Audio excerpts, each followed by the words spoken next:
Alam mo, sa totoo lang, yan ang problema sa mga taong hindi nagre-research. Tulad nung mga restaurant at bar na nabibiktima ng peking mocha girls. Yung peking mocha girls, they always claim na sila yung, o lagi nilang ginagamit yung pangalan ng mocha girls. Siyempre, hindi dapat yun, di ba? Hindi mo dapat ginagamit yun dahil hindi ka na parte nung walang mga respeto to kay Mocha. Mga bastos eh. Tapos yung kanilang manager na galing-galingan, na sa totoo lang, ewan ko kung manager ba yun o kargador, di ko alam kung ano yun Pero yung manager nila na manggagamit ng hindi kayang mabuhay ng sariling pangalan at kailangan gamitin lagi ang Mocha. Yun ang pinang-i-scam nila doon sa mga bar. Yun ang pinang-i-scam nila sa mga bar. Sasabihin nila, mocha girls to, mocha girls to. Yun ang pang-scam. Kaya tuloy, yung nilagay nung bar, hindi rin nag-research yung bar. Hindi rin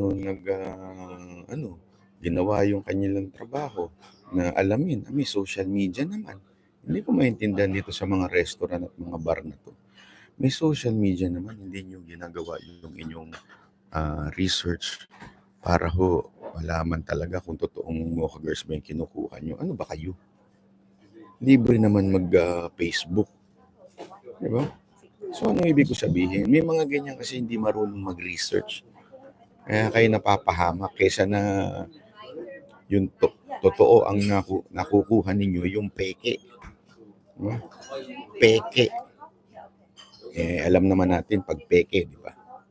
Yung quality niya walang kwenta. Yung peke, alam naman natin, yung quality niyan,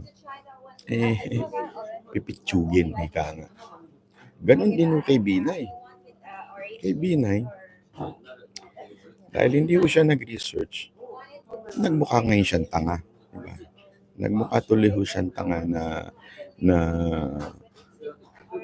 sinasabi niya 21 billion o 23 billion daw. Ay 21 billion daw ang sinabi ng DPWH. Hindi man lang siya nag-research na hindi naman yun ang sinasabi ni Cayetano. Ang sinasabi niya 21 billion sa DPWH. Pero yung report na ginawa ng grupo niya na Senate, kanya po yung kanya pong tauhan ng gumawa nun.